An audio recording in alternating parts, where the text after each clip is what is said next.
Mlemaye, Yowa unkwa mlemaelo, Yosu unkwa mlemaye, Yowa unkwa mlemaye, mlemaye, unkwa mlemaye, unkwa mlemaelo, unkwa mlemaye, unkwa mlemaye, unkwa mlemaelo, mlemaye, Yowa unkwa mlemaye.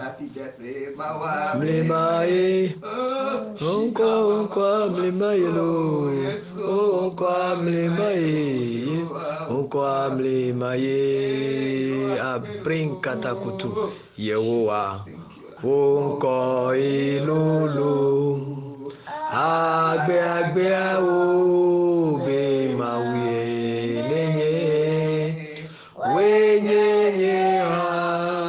anye mauwe gbea machodo kwi nye anao Israel mawe nye anye mauwe gbea machodo kwi nye anao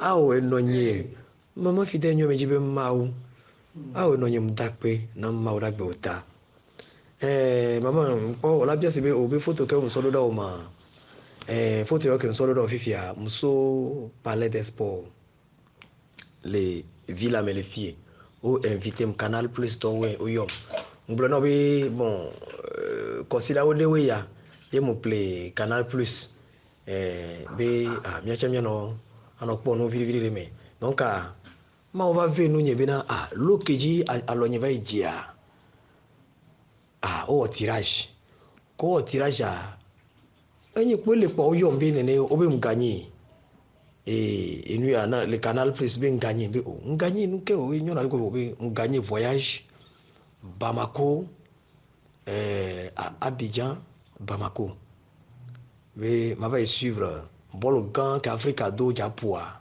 le Mali be bol ke be jabe pour le funa be mai ma va suivre lo. Donc, yo prendre en charge après be déplacement aller-retour, hôtel, terrain. Ndekwe yo prendre en charge lo. Parce que le complément be tirage que alors et que jalo va dia que machine va le wea. Donc ye wa maman, ye muso o be gbemi là donc va bien gbemi va peto le domaine. Et bien mais c'est une bonne opportunité be mayi. Be mayi. Mais seulement ne be bol be kamera va je et domaine be moment ji po be la découvrir. Imbe aw vonya tepia bola ya baje edome bi gameji mama abi ma yim yim be ho kemuya télévision pata on va funu télévision ko pata le duwa me fia on va filmer mi yo so prinya so nam ya yim de photo so da we wa donc après que me de photo so da fifia o le nane manya be o be so ma trova o be so ma trova ni ne mava mi atonde marcha oji va ya mama mbina aw mgbo va so sukule gbe mama enonyi ye aso ebe mja kue kwa mcha baji le fi leke ma yi parce que jo bia gbe vole do me bojo accorder nambo mjo cha baji le fi lo atike mva fonu kuro apo batike ko ye ke mbo mate va cité mte ite pia ya mama omji be mva ho pri ya va ma o ve nu nye nonyi ma wa brin kata ko do nu se yo mu yi e mo gbocha le nti fa melo le yesu ban comme donc aller et doit me le fier pata nyede ka et du gan ya me le fier nyede ka ko ni étranger et du priya ame ko tiao kwata et du meto welo nyede ka fe ko ni étranger mama ye mo gagner lo yo interview le télé donc o so micro na pour le ba micro aji donc on la défiant les télé donc ye won lo ye mi fa ye mi akata jojo mi be mi ka be kata kuto yawo ni so ko wo finu o gba mi be hola kato do me le fi jan o so o panya de ntinye o so nya de ntinye enu kenye wo be nwo ma wo be afa konam eno nyima wo afa konam Hallelujah. Amen.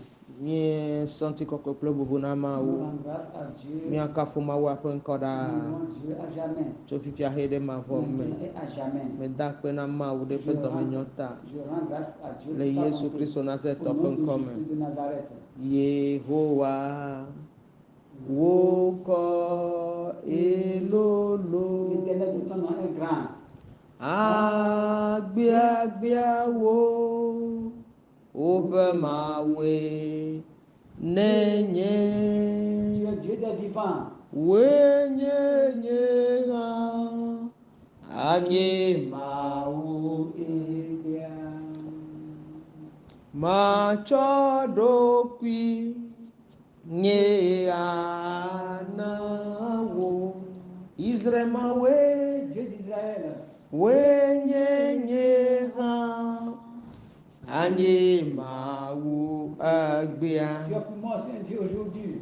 Matsɔ ɖokui nye ana wo. Je me confie à toi. Mawu nuteƒewɔla Dieu akpe. de justice, merci. Xɔnametɔwo woe dzena bubu. Tu es digne de gloire. Mesɔ ŋutikɔkɔe nɔ Je te rends grâce. elabena woe kpɔ míata le míaƒe zãbawo Parce que dzi. c'est toi qui nous as gardés sur le lit de couche. Eye na be míegafɔ le agbagbe ƒe Tu as anyigba permis dzi. qu'on s'est réveillé parmi Mífɔ le les vivants. lãmesẽ me. Nous sommes réveillés en bonne santé. Yehowa Mawu akpe. L'éternel Dieu, merci. Megada akpe nɔ ɖe agbetivudoviwo katã ƒe Je te agbeta. rends grâce pour la vie de tout le peuple Eye adventiste. medo gbe ɖa me bia be Yesu be ʋua na aklɔ woƒe Et vodadawo je prie que katã le ɖa. sang de Jésus efface leurs péchés. Ʋua na ge ɖe woƒe dzɔtsoƒewo katã. Que le sang jaillisse sur le lieu d'origine. Na ɖe ƒomefiƒodo ɖa le wo ŋuti. Pour enlever les malédictions Le de famille. Yesu Kristo Au nom de Nazareth ƒe Jésus de ŋkɔ me. Nazareth. Xɔnametɔ kple amenuvela. Dieu de grâce. Aleluya. Amen. Medo gbe ɖa me bia bena Je prie et je demande que dza ɖe wo dzi abe tsi ene. tu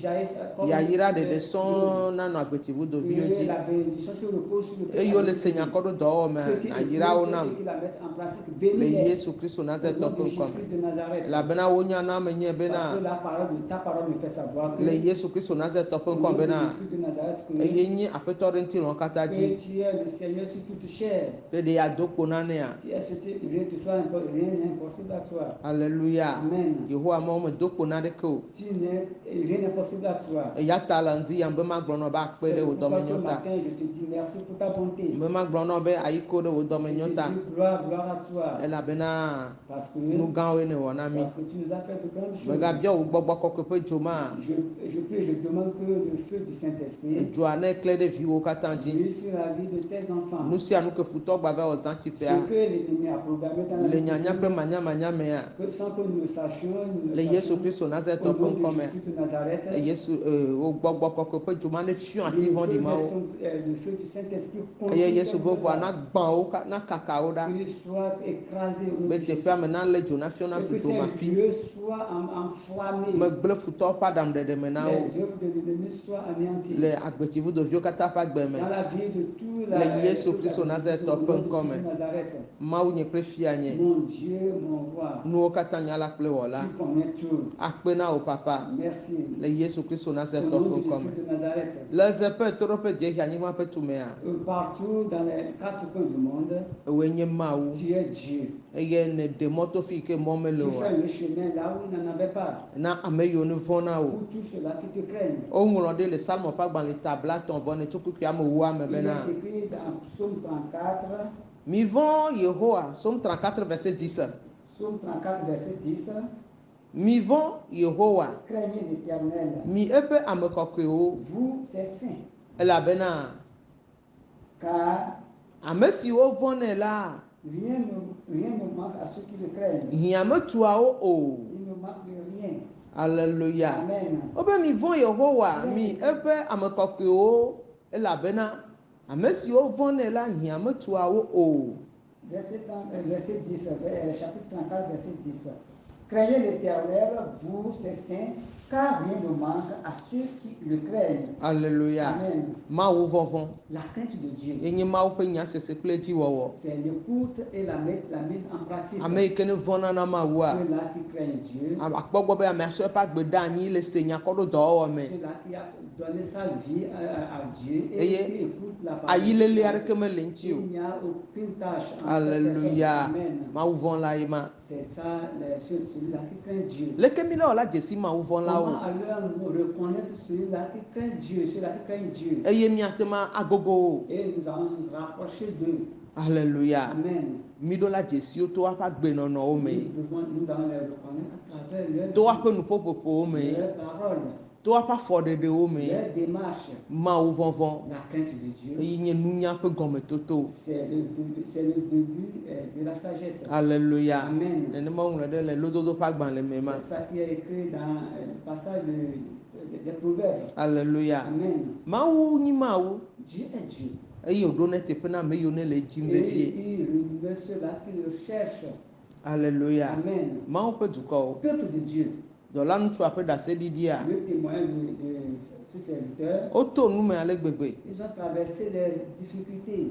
Vɔ Mawu ye dɔm ɖo ɖa woabe prophète gbɔ. Mais c'est Dieu qui m'a envoyé chez leur prophète. Bena mava yato dzidzi axɔ na dɔla ŋutsu ya be srɔ̃ be eya magba ku o agbe woanɔ. Et Dieu va passer par moi pour sauver qu'elle autre ne va plus mourir, elle va vivre. Alléluia. Amen. Ɖo dɔla ŋutsu ya be srɔ̃ nyɔnua ƒe nɔ ɖeka tɔ ɖeka be viwo woku le ƒe ɖeka me ame ene kpata ye le nye ame atɔ̃ gba ke dza kua. Et il y a 4 personnes qui étaient mortes dans la famille. Et cette dame serait la 5e personne qui devait. Ye Yehowa Mawu ya tona be Mawu tsitsi dɔn keke ame tɔ̃. Et l'Éternel Dieu m'a dit de faire 3 jours de plus. Eye nye me dze si o le tsitsi dɔn keke ame tɔ̃ ya mea ye Mawu be gbɔgbɔ kplɔm yi wa gbɔ.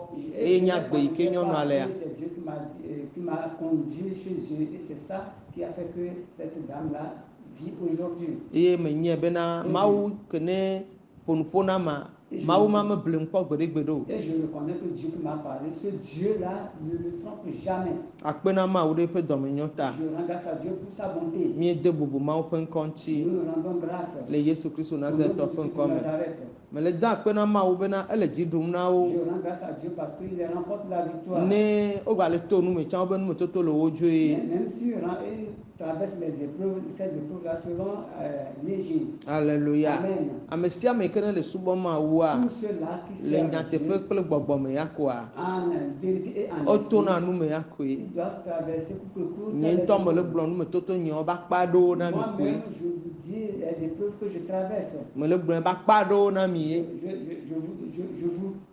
Je vous dis certaines de mes épreuves que je traverse. Alléluia. Amen. Elabena Parce que míakpata mi la to nu me. nous tous nous allons traverser. Ne me trɔ be nya nye me le to nu me ame ble mi Si ye. je vous dis que je ne traverse pas des épreuves, je vous trompe. Me da akpe na Mawu bena Mawu ɖu dzi na dɔla ŋutsu ya. Je rends grâce à Dieu parce que Dieu Be a remporté. wole to nu me vɔ Mawu le fa dzi na wo le numetoto ya me. Ils traversent des épreuves, mais Dieu les appelle dans ces épreuves. Enya ya ela nɔ enu ya Matthieu 11 verset 28 pe nya ne. Matthieu 11.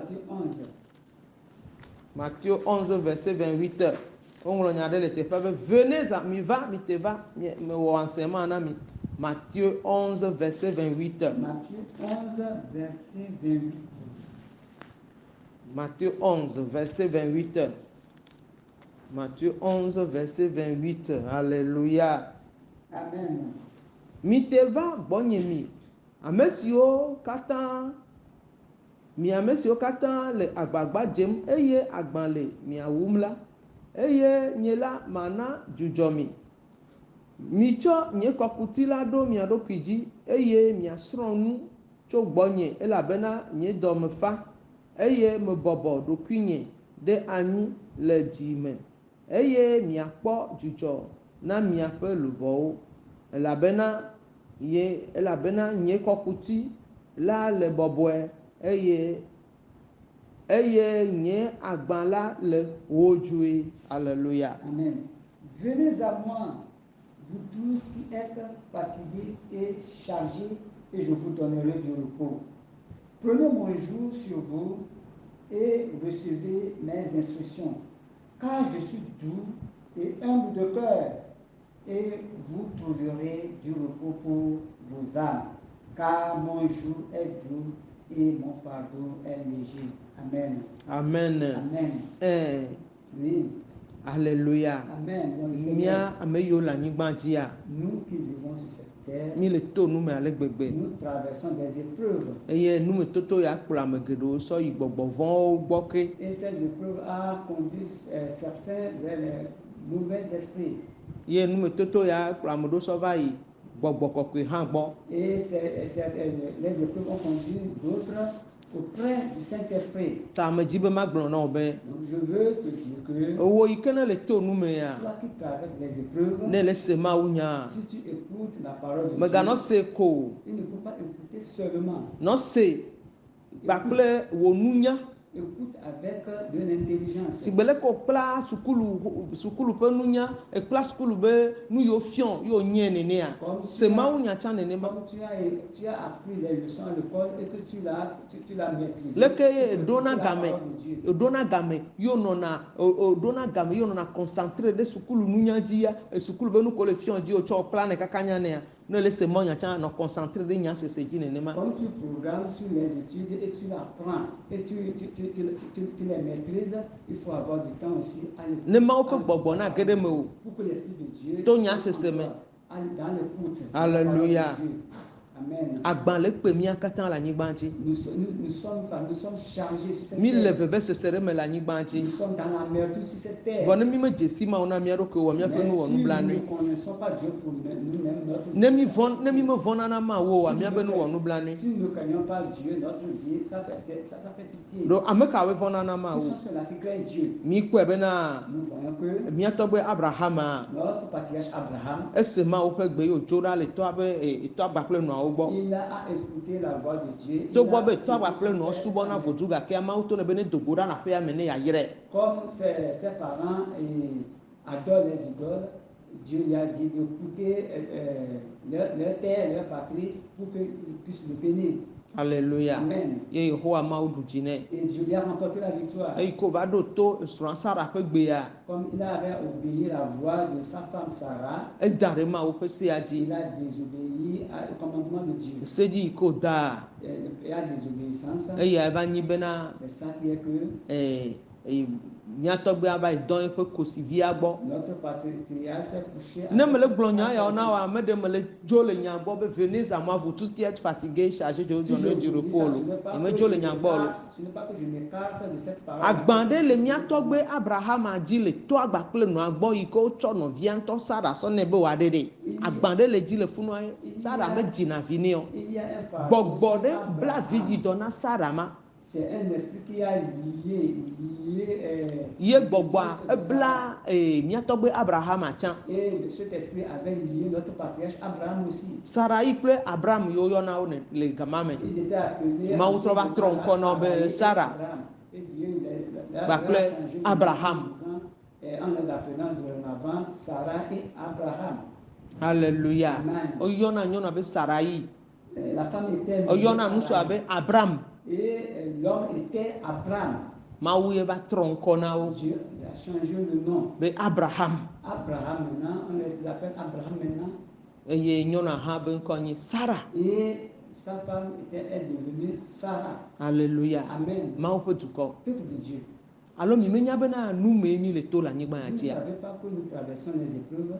Ye ne Mawu me xɔ na mi amegbetɔ ɖeke ma xɔ na mi Si oa. Dieu ne vient pas au secours, personne ne viendra. Mawu la xɔ na mi to ebe nya sese kple dziwɔwɔ Dieu me. viendra au secours à travers l'écoute et la mise en pratique. Ɖo miaƒe dziƒe menye o ɖe. Parce que nos lieux de naissance ne sont pas bonnes. Alléluia. Amen. Le Ezekiel pagbalẽ ƒe nya nu. Dans le livre d'Ézéchiel, Mia agbetsivudoviwo mi la nya nye ke me le gblɔa. vous, peuple d'Aouevudo, vous connaissez ce que je dis. Alléluia. Amen. Míaƒe dziƒe míaƒe dzɔƒe menye o. Nos lieux de providence. Ko dzi mía me kawoe va ɖe mi to. Quand nous sommes nés, ceux qui sont ceux-là qui ont fait notre dédicace. Alléluia. Amen.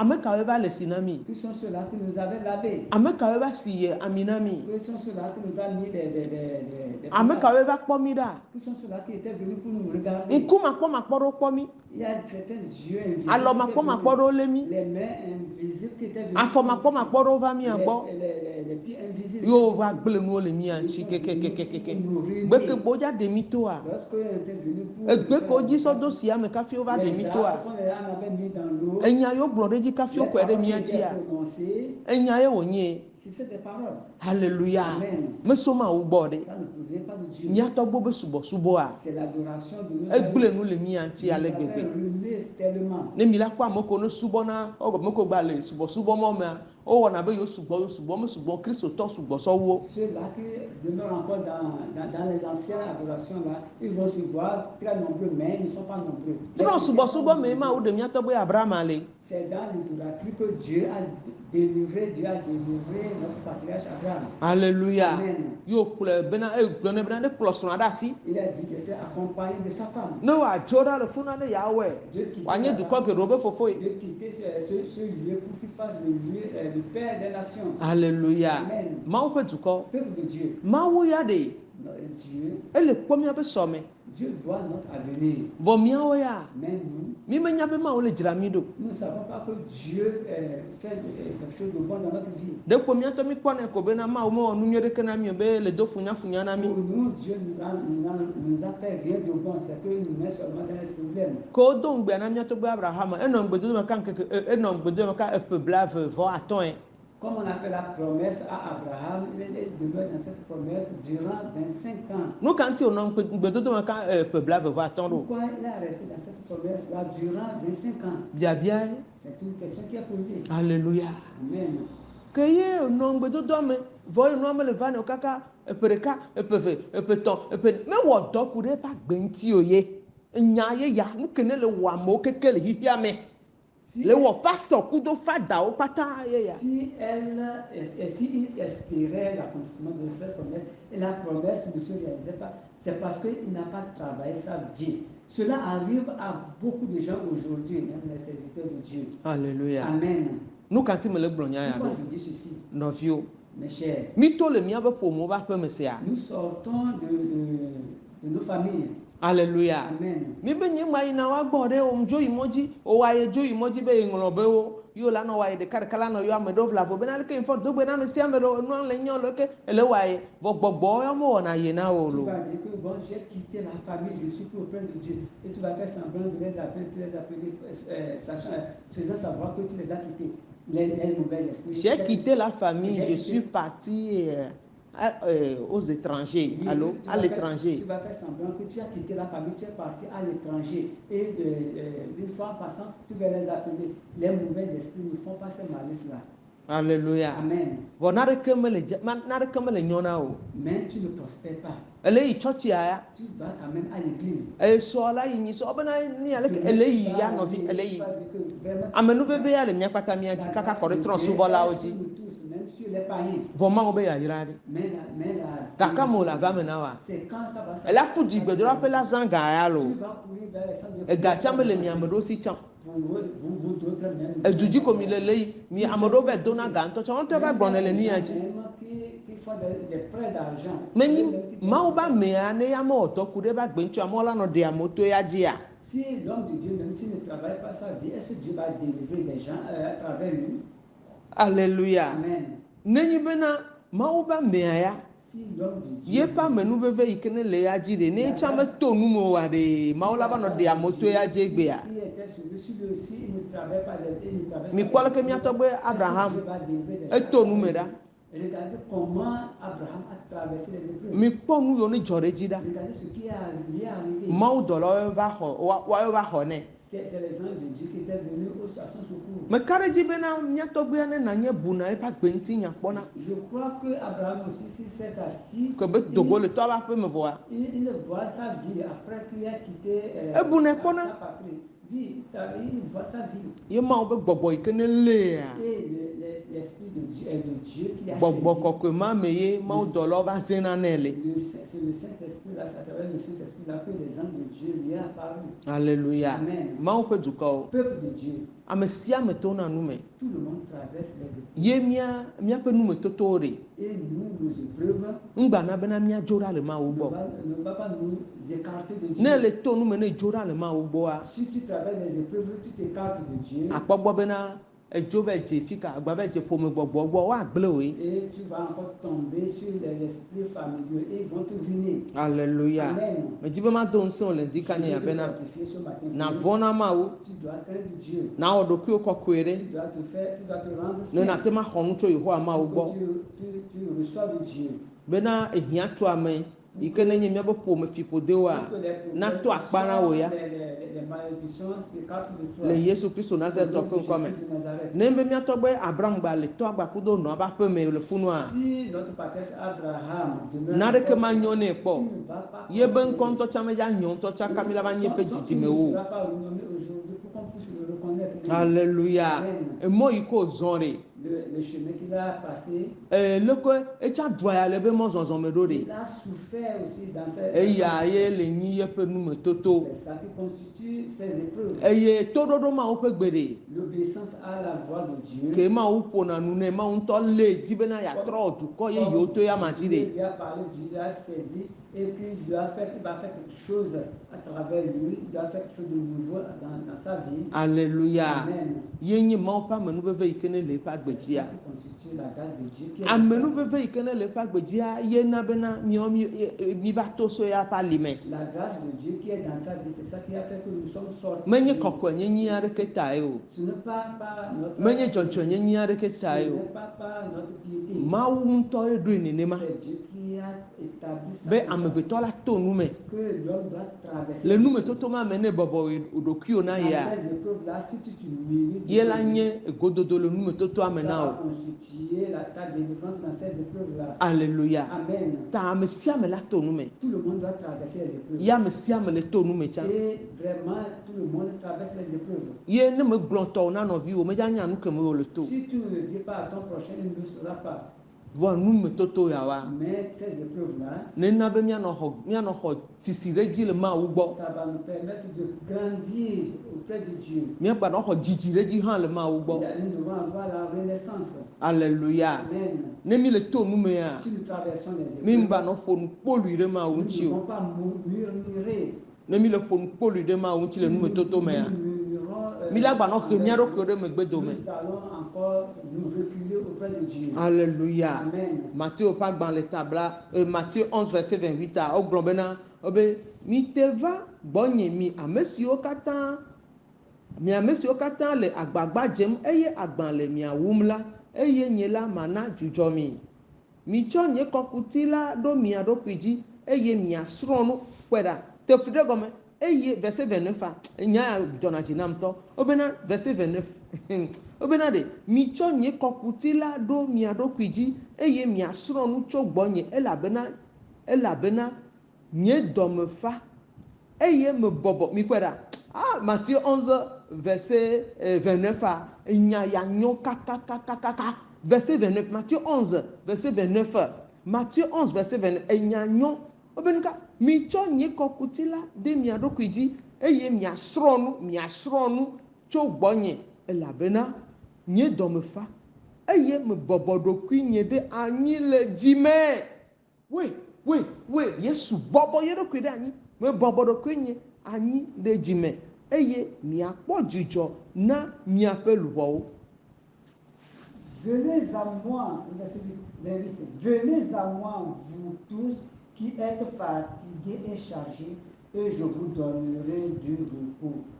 Prenez mon joug sur vous et vous recevez mes instruments. Soulignez sous instrument. Ce mot me réjouit tant. Soulignez sous instruction. Car je suis... Relis, mon frère. Ce n'est pas instrument, instruction. Relis. Venez à moi, vous tous qui êtes fatigués et chargés, et je vous donnerai du repos. Prenez mon joug sur vous et recevez mes instructions. Soulignez sous instruction, ce mot-là me réjouit tant. Car je suis doux et humble de cœur. Humble de cœur, ce mot-là aussi me réjouit tant. Et vous trouverez du repos pour vos âmes.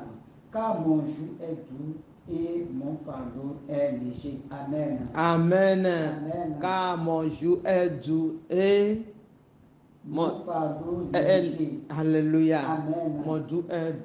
Mon joug est doux.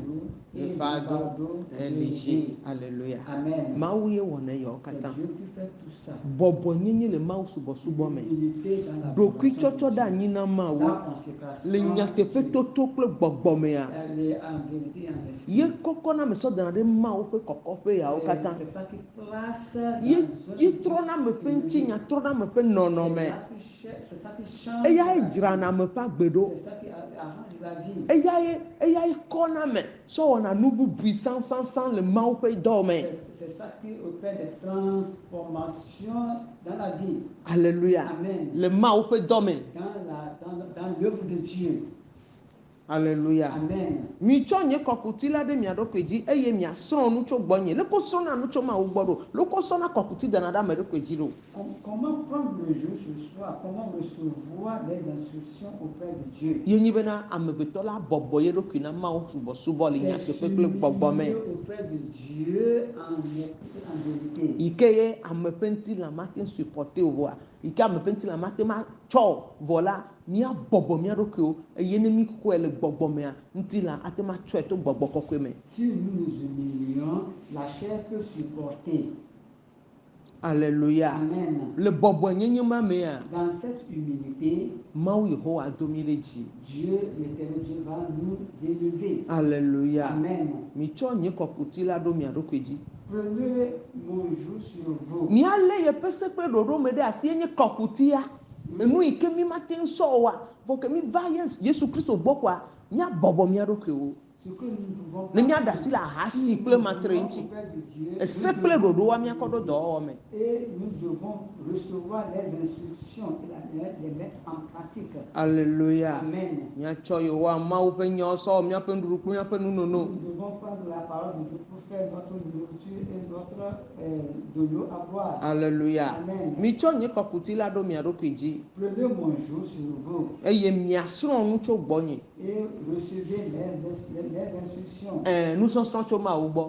Recevoir les instructions auprès de Dieu. Ye nyi bena miase mawu ƒe nya. C'est ça qui constitue. Ese kple ɖoɖo yiwo mawu gblɔ le eƒe nya mea. Les commandements de Dieu qui sont dans sa parole. Ke ye míaƒe ŋuti la mate ma sɔ oa. Ce que la chair ne peut pas supporter. Míaɖe kuku na mawu bena. Nous allons supplier Dieu. To Kristo me bena. À travers Christ. Be yeƒe gbɔgbɔ kɔkɔe ma. Pour que son esprit. Na domi ŋusẽ le yeƒe nya sese kple dziwɔwɔ me. Nous fortifier dans l'écoute et dans la mise en pratique. Ɖo gbɔgbɔ kɔkɔe tɔ ma nue mea. Sans le Saint-Esprit. Alléluia. Amen. Mi mate ma dze mawu nu. Nous ne pouvons pas plaire à Dieu. Wotsɔ Yesu na ɖe mía ta On vɔ. nous a donné Christ pour nous déjà. Mi xɔ Kristo abe aƒetɔ kple ɖela ene. Nous avons reçu Christ comme notre Seigneur. Ke azɔ la. Et maintenant. Mi do dzesi míaƒe vodadawoe ma. Nous avons reconnu nos fautes. Be agbe ɖe mi nɔna sã. Nous avons vécu de mauvaises vies. Bena mi maganɔ agbea ke Nous o. n'avons plus mené cette vie-là. Alléluia. Amen. Be ke mi xɔ Yesua. Après que nous avons reçu Christ. Agbe ɖe mi nɔna sã. Nous avons vécu une vie. Alléluia. Amen. Mi maganɔe ke o. Nous n'allons plus vivre. Agbe kawo ye mi nɔna. Quelles sont les vies que nous avons vécues? Agbe ma nya ta na woe. C'est les mauvaises vies. Ahasi kple matre. La fornication, l'adultère. Alakpadada. Le mensonge. Amewuwu le nugɔme. Le meurtre. Adzeɖaɖa. Le mensonge. Woaɖe adze ɖe asi o. Mentir. Woawɔ nu gbegblẽwo ɖe ŋuti o. Et faire de mauvaises choses dans ta vie. Alléluia. Amen. Ye enu gbegblẽ yawo ke ye amegbetɔ nyɔnutɔ didia wɔna. Les mauvaises vies que celui qui est né de la chair fait. Alléluia. De l'homme fait. Ye kplɔnɛ sɔ dana ɖe Satana ƒe ɖoɖowo katã C'est me. ça qui l'amène vers les projets du diable. Vɔ ne nyi bena Mais si c'est que. mi ɖe asi le nu mawo Si ŋuti. nous abandonnons ces choses. Ye mi gbe nu le wo gbɔa. Si nous les réunions. Míabe ŋuti la melɔ̃na o. Notre chair n'aime pas ça. Vɔ gbɔgbɔ kɔkɔe yi ke me mi lea. Mais le Saint-Esprit auprès Ye de dona Dieu, mi ŋusẽ. c'est le Saint-Esprit. Ye ŋuti Yesu ŋutɔ gblɔe bena. C'est le pourquoi Jésus Be mi ne nɔ gbedodoɖa dzi ma dzudzɔ lo. prier sans cesse. Nɔvinye Kristotɔ. Mon frère chrétien. Gbedodoɖa vena. La prière, c'est vraiment difficile. Mi le srɔ̃ no le do gbe ɖa le nɔ ŋtiti dɔ me le srɔ̃ nu tso Yehowa ma wo Quand gbɔ tu le Kristo reçois me ma. les instructions et tu pries auprès de Dieu. Elabe ke Yesu Kristo ŋutɔ va anyigba ya dzia. Comme Christ lui-même est venu. Yesu Kristo ŋutɔ tsã eɖo to toa. Christ aussi Ye do gbe ɖa. à son père. Ewɔ ŋtiti dɔ. Il a jeûné. Ezɔ le ŋtiti dɔ me. Il a marché ezɔ le Mawu vɔvɔ me. dans la crainte de Dieu. Eye Mawu ɖe eɖokui sɔfia le eƒe mɔwo katã dzi. Ye wogblɔ na mía tsã bena ɖe. Le Matthieu ƒe agbalẽ ta amewo ɖeka tso kuku blaeve-vɔ-8 me bena. Mi te va gbɔnye mi ame siwo katã le agbagba dzem eye agba le mia wum la eye nye la mana dzudzɔ mi. Venez à moi, vous tous qui êtes fatigués et chargés, et je vous donnerai du repos. Nu vɔ ƒe agbawoe le wu mi. C'est le fardeau des péchés. Nu vɔ kawo ƒe agbawoe le wu mi. Quels sont ces Amewuwu ƒe agbawoe le wu mi. C'est le meurtre. Ahasiwɔwɔ ƒe agbawo wu mi. Nyɔnu ɖeka la ɖo nusu ame atɔ̃ ame ade. Nusu ɖeka la ɖo nyɔnuviwo si bebena 15 nene 12 nene. Ye ne yi dɔme no tu fe ne la nɔ maga na nyɔnuviwo kukukukuku ɖo gbɔdɔdɔ ŋuti. Ɖo ŋutilã ƒe vivisese ta ke kplɔ na ame sia yina ɖe tsɔtsrɔ̃ mea. Agbawoe le wu mi. Agbawo sugbɔ le mía dzi. Mía tɔgbuwo nɔ agbe ɖo va yi wosɔ gbɔgbɔmɔ tatra ɖo mía tɔwo me mía mamawo alo nu ɖe me yo dzi mía tsã da ɖe me.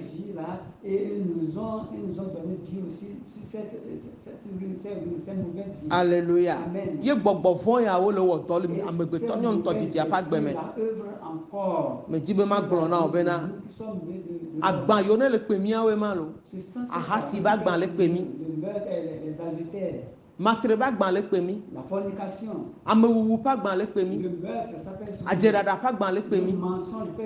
Ekpe ɖe amekudodo ƒe agba le kpe mí. Legedewɔwɔ ƒe agba le kpe mí.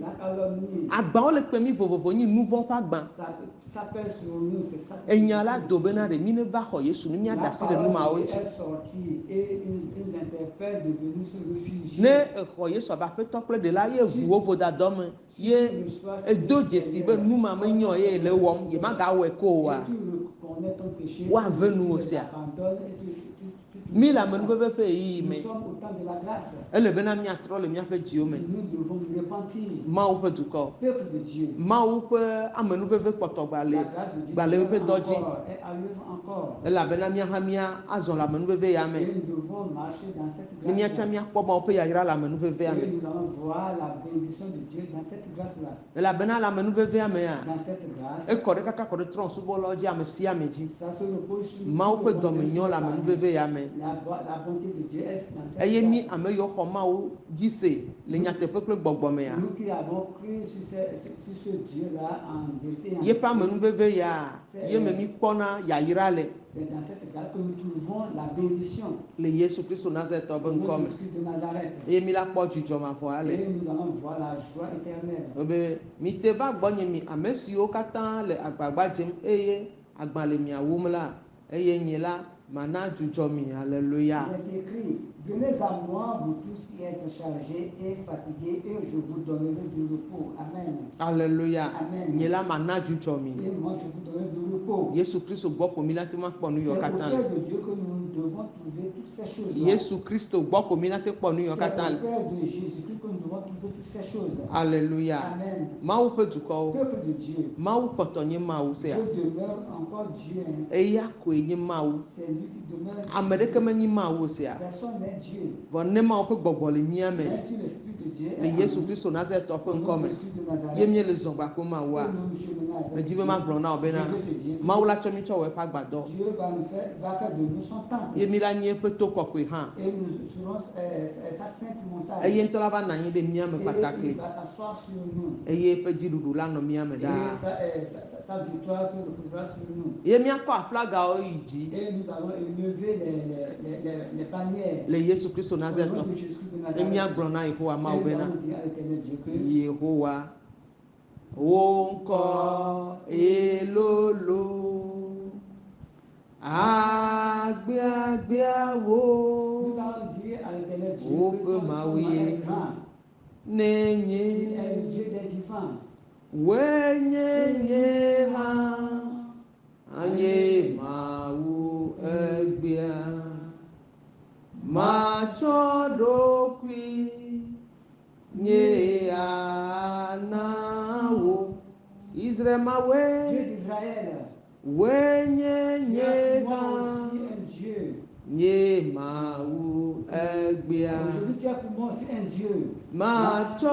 Machodokwi.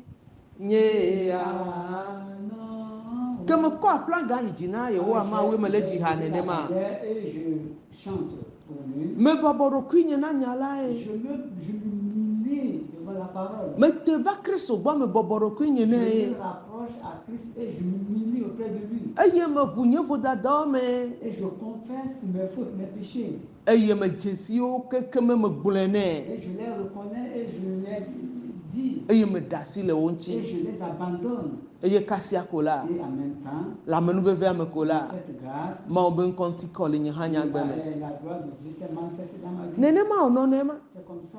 afi na kwa flaga yijia Avant de lever le drapeau, a flaga koko ijenyi jirudu penuse c'est ça qui constitue la victoire. jirudu menono Demeurer dans la victoire. Alléluia. Amen. Et il y a des cas que la tête de Fiobena, Mao peut décider l'inti au nuit. Tout ça qui va te montrer que le signe de Dieu est sur toi pour le bien. Comment à quoi bobena? Et tu vas voir que Et tu Christ peut kakutila dade do kioji. Dieu a mis en toi le jour. Et il sera nous Christ au bon. Et tu as reçu les instructions auprès de Christ. Et il y a allé que Christ peut dormir faire. Comme le corps de Dieu est bon. Et Christ on t'a bobo yedo kuya. Dania. Oh non vi Christ to. Mon frère chrétien. Ye me kuya te makpo jirudule. C'est là que tu auras la victoire. Et il y a là na be wolu vola te gogo mo be C'est toi qui fiosipia. permettra que ton âme sera rapprochée de Dieu. Alléluia. Amen. Enyayema. C'est ça. La Mon parole, petit corps. peuple de Dieu. Na mete gogo Christo wa. Si tu ne te rapproches pas de Christ, Matema boboni ode. tu ne peux pas te rapprocher. Le côté na gogo Christo do. Comment se rapprocher de Dieu? Ava bu Christo me akwa ba pe tope de la. Dieu et de Asenya koro do me. écouter la même Abobodo kio na nya be sese pleji wo. Dieu avec écouter la Apo parole. wonti la ne wa do bu sro e. Et traiter durement ton Ye me corps. kwe atema to. C'est là que tu dois passer. Eye atema koko aplanga Et rechi. élever la bannière. Le Yesu Christo Nazareth to pun come. Nazareth. E mama no me ya. Sans ça, Kama no vinyi Christo to. mon frère chrétien, Na nyi church de la. si tu Me di be ma to na obena. Ela no abuna nyenye pe gbogbo me.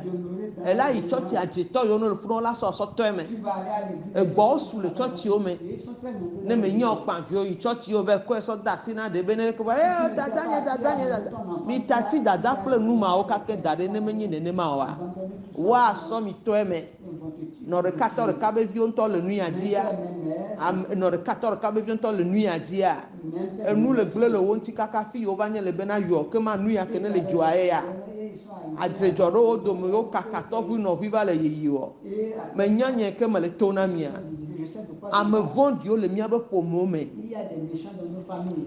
Yesu ya gble na mi hoho Jésus-Christ nous a dit ça. be ame be foto nyi ntɔ ba ƒe me tɔ Le méchant, c'est ça qui est. Nɔvi nye Kristo tɔ.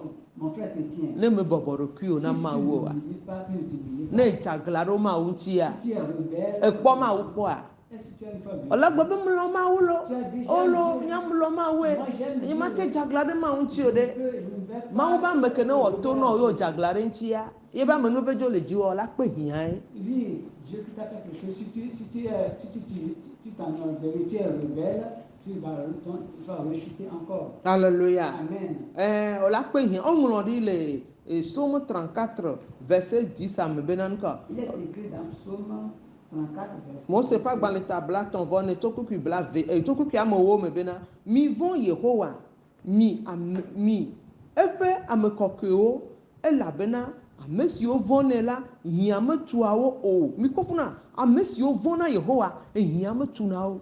Craignez l'Éternel, vous ses saints, car rien ne manque à ceux qui le craignent. Alléluia. Vous voyez, ceux-là qui craignent, ceux-là qui le craignent. Alléluia. Amen. Aha.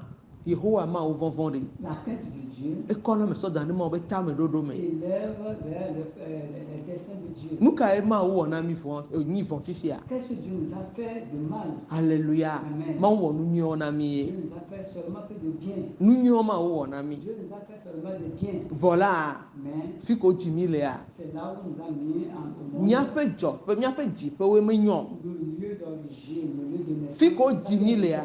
Là où nous sommes nés. Ame yo do mia be fu.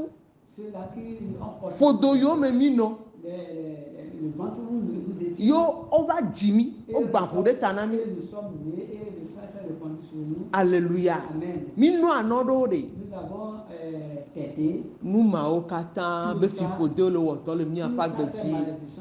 Mais ni ma o ye wo bara de ke de mia nti o Dieu de. nous a fait rien fait de mal. Ne to nya me wulare. Si ton père est Ne meurtrier, no nya me wulare. si ta maman est meurtrière, Ye o va ji o de me ade. et tu es né dans tout ça, Gbogbo ala kplo do.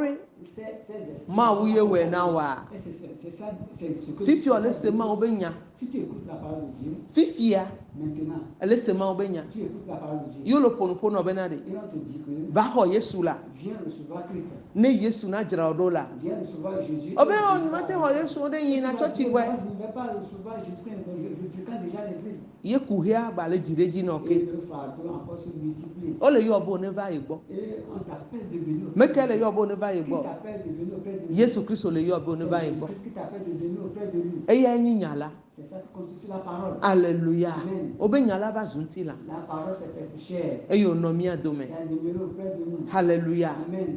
Enyala La parole. Yesu ye. C'est ça. Eye le gbon le fi abenade. C'est ça qui est. Mi ne te va igbo. Mi amesio kata agban le wu.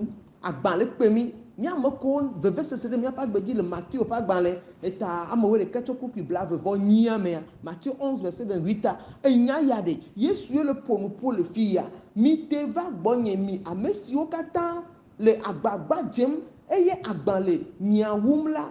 Eye nyela mana jujomi Yesu me po jijo popo le jijo popo me la fire Dans keko le passage de nous comme jimi doma Matthieu 11, verset Ah oui. 8, c'est Jésus-Christ qui fait cette déclaration ici en disant que venez à moi vous tous qui êtes chargés et vous tous qui êtes fatigués et chargés et je vous donnerai du repos. C'est auprès de Jésus seul qu'il y a le repos.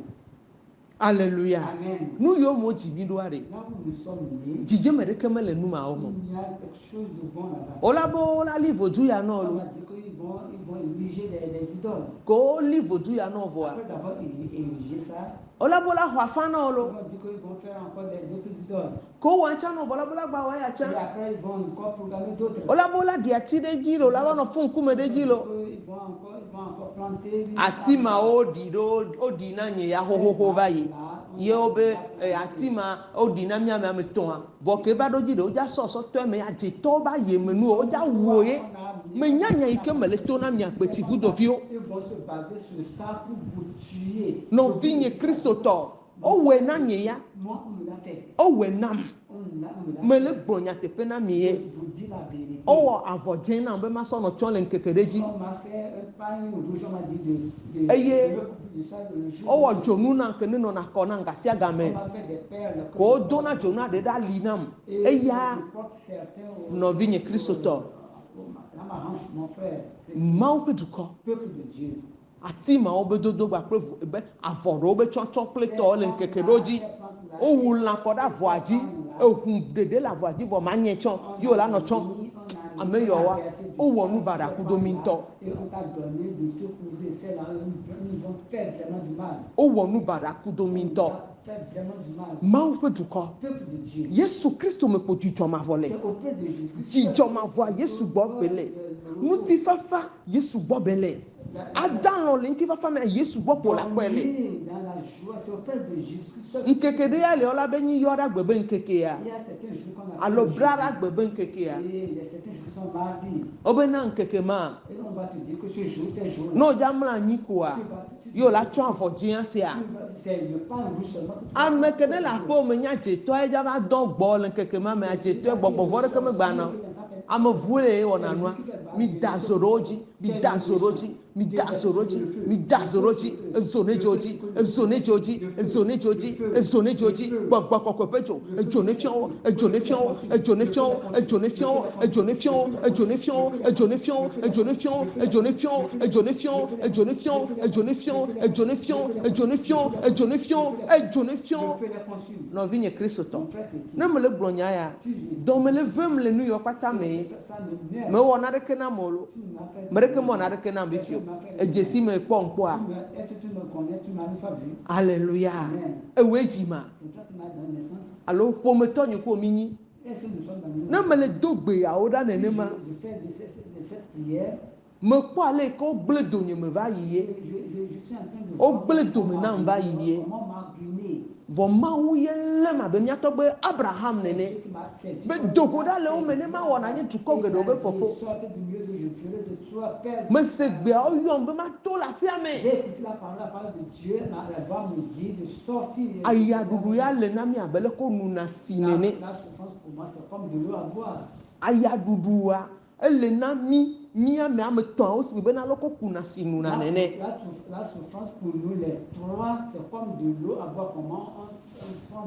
nɔvinye kristotɔ vɔ Mawu ɖe dogo le me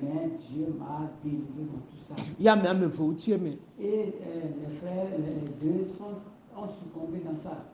Mawu ƒe dukɔ Mawu mate da asi mi da ɖe nenema o ɖe Mawu mate tsɔ mi sɔ da ɖe nu gbegblẽwo me nena mianɔ tsɔ avɔ ɖewo le ŋkeke ɖewo dzi o ɖe ame vɔ̃ɖiwo be stratégie ye ame baɖawo be ɖoɖowoe nye yewo kpata Santana eva nɔ anyi ɖe wo me wotsi te ɖe mía ŋuti medzi be magblɔ na wo bena Mawu gbakpɔtɔ gbanye Mawu ke eye ɖo ne teƒe na moko ne dzi ne vevie mebe wòle abe anɔ dzi tsɔtsi ɖe be yeayi ye mele to na wo lo ela dzi Mawua ye ma la ɖe ɖokui sɔ fiɔ wo ŋutɔ personnellement alléluia míaƒe agbagba dzedzewo le Kristo me le nyateƒe kple gbɔgbɔ mea leke míakɔ mía ɖokui sɔ ɖe anyi ɖoa le nyateƒea me le Yesu mea le gbɔgbɔ kɔkɔe ƒe ŋusẽa mea ye me mi la kpɔ Mawu ƒe amenuveve yɔ katã le ye me amenuvevea mea mi la kpɔ Mawu ƒe yayra le ke Mawu to na wo bena nato kpoa tsã to le funua wogblɔ na nye hã be mato ye meto me se gbea le gbɔgbɔ kɔkɔe be ŋkɔ me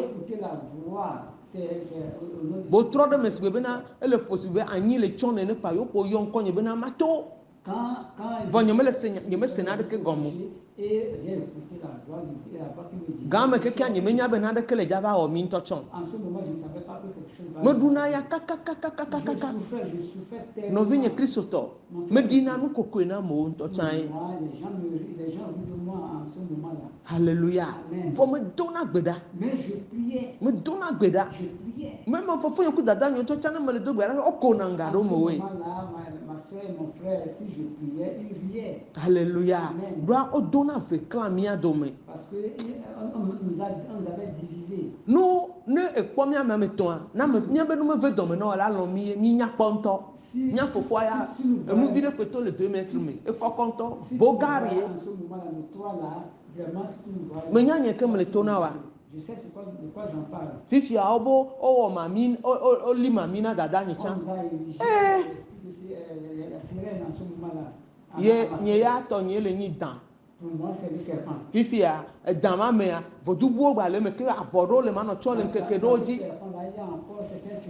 metɔ zonumawo kudo afã ko bo xɔ na ma metɔ zonumawo kpata le Yesu Kristo Nazaretɔ ƒe ŋkɔ me ame ɖeke metɔ zo na mo lo ezã dzi ke me na dona gbe ɖa me si te gbe ɖeka koa yo ko me va sɔ afã be nunya fi ko afã ko xɔ na ma me ɖe to me tɔe zo ele be ele akpakuvi ɖe me leke akpakuvi gbedze rɔn ɖe me sɔsɔ akpaku ɖe me sɔ nusɔ tsyɔ wohui ɖe akpa ɖe obena afã ɖe me ɖe tɔ me biɔ bena fi katɔ nye me va sɔ ko ɖe gbɔgbɔ kɔkɔe ɖe nufiɔ me tɔe zo lo la ku lo la ku na me de gogo ma ba jamea wa to tso nya be me la danji doa me le veve sese me nɔvi doa ome ɖuna ya nenema o ɖe enu me tuna me nenema o ɖe ame me tona nu me nenema o ɖe nye menya bena mawu ye le kplɔ to nu me nenema nye menya be mawu be gbɔgbɔ le dzi nye kafi woayɔ bena gbɔgbɔ vɔ ye dzɔ nye ya o voa gbɔgbɔ kɔkɔe ye mawu ƒe dukɔwo veve sese ƒe nya wònye ne mawu vɔvɔ le me woa ne mawu vɔvɔ le me woa ehia yi ke la tu woa la nɔ wo dzoe nɔ ye le nuka salmo ƒe agbalẽ tabla tɔn ne tso kukui amewo ame be mi vɔ yehowa mi eƒe ame kɔkɔewo elabena ame siwo vɔnɛ la ihia metuawo o.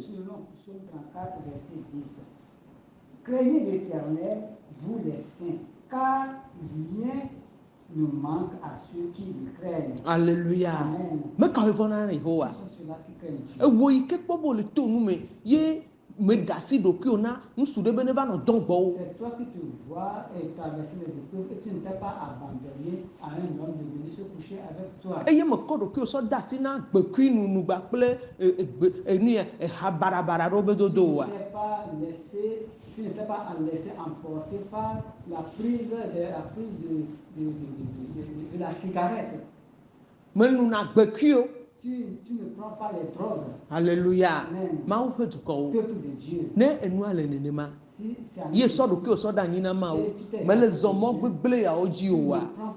Amenu veve ya edona na ame godo. Ye to amenu veve ame la kpɔ mawu ƒe yayira le Yesu Kristo Nazaretɔ ƒe ŋkɔme elabena ede dzesi mawu ƒe dɔwɔna le wòa gbeme ma to nu yi ke me to ne lea. Ne menɔ gbɔgbɔ me wa medzate se nya ya gɔme. Ela nɔ gbɔ bena o nyɔnu ya ƒona nuƒotɔ la o ƒona nuƒotɔ. Bɔn nye nuƒoƒoƒa ne ge ɖe aƒe me nɔ ne ge ɖe xɔ me na wa amlima ye dzɔna. Mi la nɔ se mawu nyawo ya be vɔ eya ya nyabu ye wònye nyabu kura ye wònye mawu ƒe dukɔwo yehowa mawu lɔ̃ mi ye ti be tsɔ yesu na ɖe mía ta ɖo yesu kristo ƒe nya yi ke mi le se ɖe ame sia ame ne dogo le be viviti me ɖo ava se nya enya be sese me le bɔbɔ nyenye mea ye hena kekeli va na ame ƒe agbe dzi. Alléluia. Ne le se nya kɔ ɖo dɔwɔwɔ mea ela he kekeli va agbewo me ye mawo ƒe gbɔgbɔ kɔkɔe la nɔ wɔ dɔ kpakple o ye ela trɔ zu mawo ƒe agbadɔ ela trɔ zu to kɔkɔe na mawo ye la nɔ dzi ha na mawo bena Zion mawu ƒe du kɔkɔe woɖe gbeƒã wo nyonyo me si ƒe nya metrɔ na wo tsɔ wo wɔ eƒe nɔƒe agakpe si dzi ne le la naneke mava wo ne ɖeɖe kpɔkpɔ ƒoxlã wo mavɔ futɔ aɖeke wo ne mawo ƒe ɖeɖe kpɔkpɔ ƒoxlã ɖe magba vɔ na futɔ aɖeke o woawɔe ya ehia tu amea ava vɔa oya eɖu edzi xoxo to Yesu Kristo Nazaretɔ ƒe ʋu maɖifɔ la me eɖu hia tu ame ma dzi xoxoxo to Yesu Kristo ƒe ʋu yi ke kɔ ɖe Kalvaria to dzia me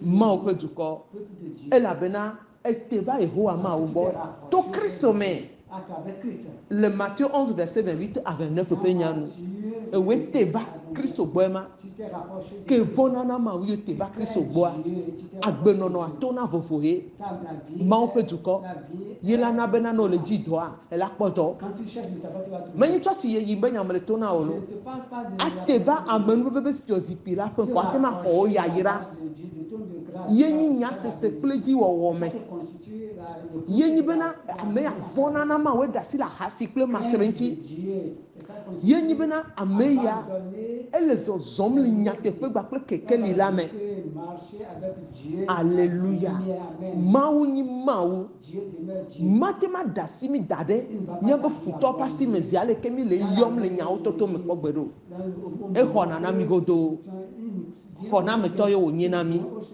nuwo katã nya la wònye Il connaît tout. eye wɔ ŋkeke kple zã C'est lui qui a fait la nuit et le jour. eye wɔ ɣeyiɣiwo katã. C'est lui qui a fait le monde, tous les Mawu ƒe dukɔwo, peuple de Dieu. Mawu Yehowa, L'éternel Dieu. Mawu ye wònye lo, Il est Dieu. Mawu yi ke wònyia Le Dieu qu'il est. mewɔna dɔ ɖe ko tsina kpo dzi o Il ne sea fait rien en vain. ne te va Yehowa Mawu gbɔ Si tu te rapproches de to Dieu, Kristo Yesu mea avec Christ, mebena je te dis, nu sia nu yi ke ne sese na wɔ enɔna wo dzoe na ce me qui est difficile devient facile. kema ne wo ŋutɔ anyi tsɔtsi de la ye ko Parce que tu es seulement un. alo Mawu ba mea be nu va le ve dɔme na wa ekpo la dze wo kakakaka me dza se na ɖeke gɔme gbɔgbɔ vɔ ko le famiwo me le gblẽ le ŋuti o sa ye wo va fi ye Mawu wɔ nua na wa le ye ŋutɔ gbɔa ye va si te ɖe Mawu ŋutia o mulɔ Mawe vɔ Mawu ba me ke dzi Mawu to le wɔ nu gãwo na mia etsi ɖe be nya gbɔa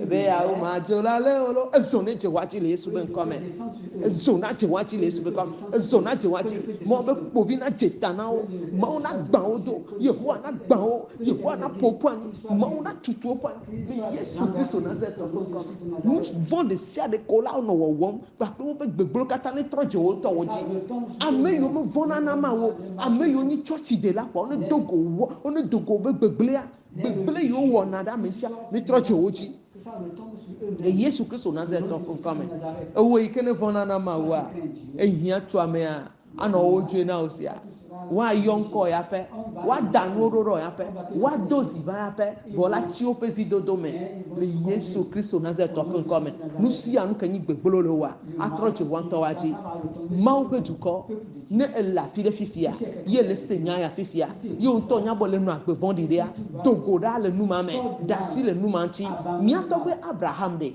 ele tɔa ƒe aƒe me de vodu ƒe aƒe me nyi tɔa be nɔƒe Mawu ya ɖe ebe ne dogo ɖa le funa ɖe ya wɔ wòanye dukɔ geɖewo be fofo nyateƒea eyɔ nu ka eɖo to Mawu ƒe gbe ebɔbɔ ye ɖokui na Mawu ye Mawu ɖu dzi na míatɔ be Abraham ye gbe be ŋkeke mea mi le yɔ eƒe ŋkɔ mi dzina viwo do na ŋkɔ na be Abraham ye mi nye eƒe alimeviwo ye Mawu gbe be ŋgbedodo ke do ne nyi yayra ƒe ŋgbe fifia ke mi le Mawua gbɔ vɔ le nyateƒe gbɔgbɔ mi ma kpɔ yayra ma kpɔe kakakaka le susu na tutu kɔme ke ma ne le yi tsɔtsia ne to le me ne nyi tsɔtsi de la ne to le me esprit de religiosité ma ne le me wa ma te ma xɔ na ɖeke tso Yehowa Mawu gbɔ mi na mia dzesi Mawu na mia ɖokuiwo ne mia subɔ le nyateƒe kple gbɔgbɔ me ne mia te gogo Mawu le be fiozikpuia ƒe ŋkɔ mia te gogo Mawua mia te gogo Mawu to Kristo me mia xɔ nu tso Mawu gbɔ to Kristo me mia do Mawu ƒe ŋkɔ ɖe dzi to Kristo me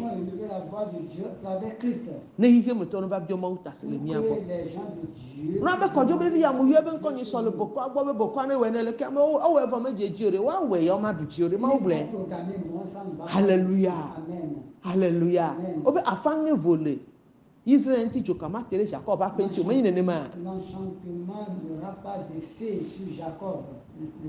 hallelujah afaŋe vo le Israël ŋuti la afaŋe vo eye dzoka ma te ɖe Jacob ƒe aƒe ŋuti o fifi wo gblɔ nya ma hallelujah afaya enye vo xoxo vɔ gbekegbe ʋu akɔ ɖe kavaria to dzia gbe ma gbe ya afaŋe vo le mia ŋuti dzoka me ba ɖe te ɖe mia ŋuti o fifia eʋua yi ke ne va kɔ ɖe kavaria to dzia ne me xɔ dzi so wa ɖe no sagbedo wa gbesala ɖi ŋuti woe o bena afaŋe vo dzoka ma te ɖe mia ƒe aƒe ŋuti o hallelujah ewe le nyi Israela o ke le nyi Jacob mi nɔ nu gbegblẽwo me va yi sa ye wo be nuwo ɖi na mia ŋuti vɔ fifi ke mi va Yesu gbɔa numɔ la ganɔ ɖi mia ŋuti kea no wɔ la nɔ wo dzoe na mi me be no wɔ la nɔ wo dzoe na mi elabena mi te va Yehowa Mawu gbɔ to Kristo me ye nye bena Matthieu 11 verset 28 hallelujah ekpɔra mi tsɔ miaƒe kɔkutiwo hã da ɖe Kristo dzi ye na bena miaƒe agbawo le wo dzoe na mi hallelujah Mawu nyi Mawu Dieu est Dieu. Matema glonyana mi ko emi ma ore ji Ils ode. n'en ont pas. Enya be ye pe nya o sese Il wumi. sait que ces paroles sont. Yenti o cho Kristo so na mi do. C'est le pourquoi. Bena mi ne ho Kristo aba pe tokle de la ene. Ne Kristo ne ba no mi ame ne mi cha mi no Kristo me. Ne mi atema je yenu. Ne mi atema ho nu cho yegbo. Ne mi atema ho mi ape nuka. Mi atema ho mi ape ya ya cho yegbo. Ela bena yele mi ape ya ya pe safli. Ma o pe duko. Ma o ne yira mi lo. Mi amako se na nyako na do wo me. Ma o na chuka mi, ma o na dega mi. Ma o na komiso da pe ta me dodo me. Ma o na wo lekena mi. Ma o na gba ko pe se ba ko fu to pe don na de mi aka gbeji. Yehowa mo na bu agbo ma bo na mi. Le Yesu Kristo na se to pe nko me. Ma o nyinu te pe wala. Akpena ma o de pe domenyota. Le Yesu Kristo na se to pe nko me. Me gblɔ mɔ ƒe nya na wo le Salmo pa gbalẽ tabla tɔn vɔ ne tso kukui amewo ame ke me dzo le teƒea me me va Matthieu pa gbalẽ ta amewo ɖeke tso kukui blavevɔ enyi sɔ yi blavevɔ asieke ame le Yesu Kristo Nazaretɔ la ƒe ŋkɔ me. Mawu ƒe dukɔ mawu nyina yra mi mawu ƒe asi na ɖu dzi na mi ye ƒe amenuveve na tsɔ mi sɔ da ɖe ƒe tame ɖoɖo me le Yesu Kristo Nazaretɔ ƒe ŋkɔ me. Meda akpe na mɔ ɖe dɔla ŋutsua ƒe nu yi ke wòɖu ata eɖu bie da avion meda akpe na mawu ye le fa dzi nɔ le ɖe sɔfiɔ bena ye le gbakudowo ta ele bena mi ame yiwo te va mawo gbɔ mianye be mawu le ye nye teƒeɖola na ame yiwo ne dzi ne vevie. Aleluya. Eye le yewo katã mea nu yiwo katã ne ƒo nya yiwo ne ƒo nyawo katã ta ye nye bena míavɔ̃ na mawu míalé pese kple ɖoɖo me ɖe asi ye míanɔ agbe nyui le Yesu Kristo Nazaretɔ ƒe ŋkɔ me. Amen. Shalom.